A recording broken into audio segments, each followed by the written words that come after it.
Hi friends, இன்றைக்கி நான் எங்கே இருக்கேன் அப்படின்னா உக்கரகதள்ளி ஸ்ரீ லக்ஷ்மி நரசிம்மர் திருக்கோயிலில் தான் நான் இருக்கேன். இந்த கோயிலில் என்ன ஒரு சிறப்பு அப்படின்னா, திருமணம் ஆகாதவங்களுக்கு ஒரு தனி சிறப்பான ஒரு பூஜை நடத்துகிறாங்கங்க. அது என்றைக்கு அப்படின்னா, போகி பண்டிகை அன்னைக்கு. நம்ம பொங்கலுக்கு முன்னாடி போகி பண்டிகை வருது இல்லைங்களா, அந்த போகி பண்டிகை அன்னைக்கு கரும்பு எடுத்துகிட்டு இந்த கோயிலை ஒரு முறை சுற்றி வந்துட்டு அந்த கரும்பு மேலே இருக்கக்கூடிய கொழுந்தை உடச்சி கோபுரத்து மேலே வீசிடணும். இதுதாங்க பரிகாரம். மற்ற எந்த கோயில்லையும் இல்லாத ஒரு தனி சிறப்பான பரிகாரம் இந்த கோயிலில் மட்டும்தாங்க நடத்துகிறாங்க. அதாவது காலையில் ஒரு 5 மணிக்கு மேலே பஜனை ஆரம்பிச்சிருவாங்க. 5 to 6, 6:30 வரைக்கும். தனிப்பட்ட முறையில் சாமிக்கு எல்லா சாமிக்குமே பூஜைகள்லாம் நடந்து முடிஞ்சதுக்கப்புறம் 7 மணிக்கு மேலே இந்த திருமணம் ஆகாதவங்களுக்கெல்லாம் கரும்பு ஆளுக்கு ஒரு கரும்பாக எடுத்துக்கணும். அதாவது எத்தனை பேர் வந்திருக்காங்களோ உங்கள் பிரார்த்தனைக்காக நீங்கள் ஒரு கரும்பு வாங்கினீங்கன்னாவே போதும். நிறைய கரும்பு வாங்கணும் அப்படிங்கிறதெல்லாம் இல்லை. இப்போ உங்களுக்கு ஆணாக இருந்தாலும் பெண்ணாக இருந்தாலும் எனக்கு திருமணம் ஆகணும் அப்படின்னுட்டு ஒரு கரும்பை வாங்கி நீங்கள் கையில் பிடிச்சிட்டு அந்த கோயிலை ஒரு முறை சுற்றி வரணும். அந்த ஒரு முறை சுற்றி வந்ததுக்கப்புறம் அந்த கொழுந்தை உடச்சி மேலே வீசிட்டு அதுக்கப்புறமா நம்ம உள்ளே போயிட்டு அர்ச்சனை பண்ணிவிட்டு நம்ம பேரில் அர்ச்சனை பண்ணிவிட்டு வந்துடணுங்க.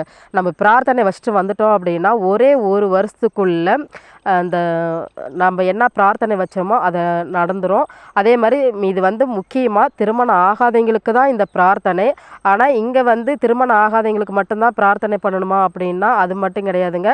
குழந்தை இல்லாதவங்க கூட நீங்கள் பிரார்த்தனை வச்சுக்கலாம். இல்லை வேறு ஏதாவது ஒரு பிரார்த்தனை இருந்தால் கூட அவங்க கூட கரும்பு வாங்கி இந்த பரிகாரத்தை நீங்கள் செய்யலாம். ஆனால் இதே பார்த்திங்கன்னா எந்த கோயில்லையுமே நடக்காத ஒரு பரிகாரம், சிறப்பான ஒரு பரிகாரம் அப்படின்னா இந்த கோயிலில் மட்டும்தாங்க ஒரு தனிப்பட்ட முறையில் இந்த பரிகாரம் நடத்தப்படுகிறது. இதுக்கு பெரிய அளவுக்குலாம் செலவெல்லாம் எதுவுமே கிடையாதுங்க. நீங்கள் தேங்காய் பழம் அர்ச்சனைக்கு உண்டான பொருள் மட்டும்தான். மற்றபடி ஒரே ஒரு கரும்பு இது மட்டும்தாங்க செலவு. மற்றபடி இந்த பரிகாரத்துக்கு ஏதாவது ஒரு 5000 ஆகுமா 10,000 ஆகுமா அப்படின்னா அந்த மாதிரிலாம் கிடையாது.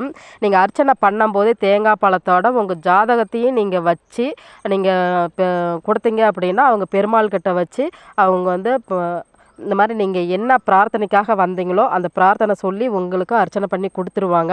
இந்த பிரார்த்தனை வச்சுட்டு வந்ததுக்கப்புறம் ஒரு வருஷத்துக்குள்ளே என்ன பிரார்த்தனையோ அது நடைபெற்றோம் அப்படின்னு சொல்கிறாங்கங்க. அதுக்கப்புறம் பார்த்தீங்க அப்படின்னா இங்கே இருக்கக்கூடிய அஷ்டலட்சுமிகள் தான் முக்கியமான ஒரு விசேஷமே. அதாவது இந்த கோயிலில் பார்த்தீங்க அப்படின்னா அஷ்டலட்சுமிகள் இங்கே வச்சுருக்காங்க. ரொம்ப அவ்வளோ சூப்பராக இருக்குங்க. இந்த கோயிலில் நீங்கள் ஒரு டைம் பார்த்துட்டு உங்கள் பிரார்த்தனை வச்சுட்டு போங்க. கண்டிப்பாக நீங்கள் நினச்சதை நிறைவேறும். இந்த கோயில் எங்கே இருக்குது அப்படின்னா தம்மம்பட்டி, அதாவது சேலம் மாவட்டம் தம்மம்பட்டி பஸ் ஸ்டாண்டில் இருந்து கோனேரிப்பட்டி செல்லும் வழியில் தான் இந்த பெருமாள் கோயில் இருக்குது. அதாவது பஸ் ஸ்டாண்டில் இருந்து ஜஸ்ட்டு ஒரு 1.5 கிலோமீட்டர் தூரத்தில் தாங்க இந்த கோயில் இருக்குது. ரொம்ப தூரம்லாம் போக வேணாம். நீங்கள் ஆட்டோ பிடிச்சி வர மாதிரி இருந்தாலும் வரலாம். அப்படி இல்லை அப்படின்னா நீங்கள் நடந்தே வரணுன்னா கூட நீங்கள் நடந்தே வரலாம். வாக்கப் டிஸ்டன்ஸு தான், அதிகம் தூரம்லாம் கிடையாது. பஸ்ஸு அடிக்கடி கிடையாது. டவுன் பஸ் எப்பாவது ஒரு டைம், அதாவது டைமுக்கு தான் வரும். அந்த டைம் பார்த்து நம்ம வந்தோம் அப்படின்னா அந்த கோயிலுக்கு வரலாம். அப்படி இல்லை அப்படின்னா நீங்கள் கேட்டிங்கன்னாவே சொல்லுவாங்க. இந்த கோயிலுக்கு நீங்கள் ஈஸியாக வந்துடலாம். ஓகே ஃப்ரெண்ட்ஸ், இந்த வீடியோ உங்களுக்கு பயனுள்ள தகவலாக இருந்துச்சு அப்படின்னா லைக் பண்ணுங்கள், கமெண்ட் பண்ணுங்கள். இந்த வீடியோ மற்றவங்களுக்கு ஷேர் பண்ணுங்கள். ஏன்னா இது இந்த கோயிலோட சிறப்புகள் அவ்வளோவா எங்களுக்கே தெரியாமல் தான் நாங்கள் ஒன்ஸ் போனோம். ஓகே ஃப்ரெண்ட்ஸ், மீண்டும் சந்திப்போம். நன்றி, வணக்கம்.